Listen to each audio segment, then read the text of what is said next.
এক ওয়াকফ নয়, একের পর এক মিথ্যাচার মমতা বন্দ্যোপাধ্যায়ের। এসআইআর নিয়ে শুরু থেকে তিনি নানা রকম মিথ্যে বলে গিয়েছেন। সেই তালিকায় নতুন সংযোজন হচ্ছে রাষ্ট্রপতি শাসনের ভয়। তিনি দেখাবার চেষ্টা করলেন তিনি নাকি ভয় পেয়েছিলেন গণতন্ত্র লুট হয়ে যাবে, রাষ্ট্রপতি শাসন জারি হয়ে যাবে।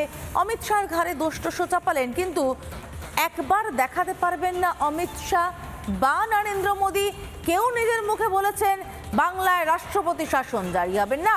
দুজনে কেউ বলেননি। আসলে মমতা বন্দ্যোপাধ্যায় জানেন তাকে ল অফ দ্য ল্যান্ড অর্থাৎ দেশের আইন মানতেই হতো, মেনেওছেন, কিন্তু মুখ রাখতে হবে তো। তার যে হাজার হাজার অনুগামী যারা তার কথা শুনে আগুনে ঝাঁপ দিচ্ছে, যারা তার কথা শুনে নাটক করছে কমিশনের সামনে বসে থেকে, তাদের সামনে মুখ রাখতে হবে তো। তাই এবার এই একটা অজুহাত সামনে খাড়া করলেন মাত্র। শুনুন কি বললেন আজ রাষ্ট্রপতি শাসন নিয়ে। আমরা অত বোকা নই বাবু মশাই, গদি ভাই। এসআইআর আটকাতে মিথ্যেই হাতিয়ার রাজ্যের। বাংলার মানুষকে টানা ভুল বোঝাচ্ছেন মমতা বন্দ্যোপাধ্যায়, কিন্তু এসআইআর এ ফুল স্টপ পড়েনি, তাই ফের মিথ্যার আশ্রয়ী মুখ্যমন্ত্রী। এসআইআর এর নাম করে ভয় পাবেন না, শুধু নিজেদের কাগজপত্রগুলো ঠিক মতো জমা দিন।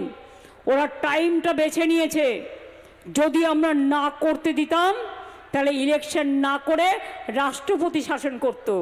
বুঝতে পেরেছেন চালাকিটা অমিত শাহর, মটুয়া ভাইয়ের?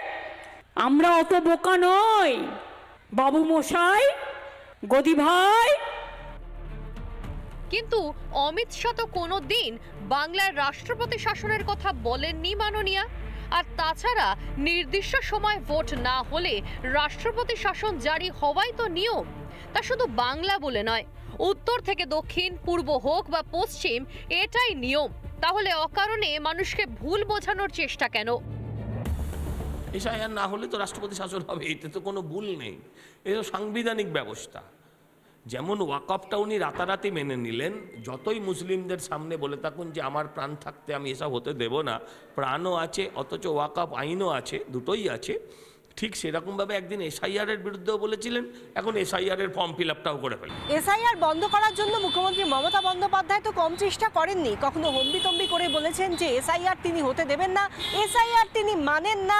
আবার কখনো রীতিমতো কাকুতি মিনতি করছেন, তিনি বলছেন যদি এসআইআর না হয় তাহলে তো রাষ্ট্রপতি শাসন জারি হয়ে যাবে। তাহলে মাননীয়া আসল ভয়টা কিসের? রাষ্ট্রপতি শাসন জারি হয়ে যাবে এই আতঙ্কেই কি ভুগছেন মমতা? ক্যামেরায় অমিতের সঙ্গে বিশাখা, রিপাবলিক বাংলা, কলকাতা।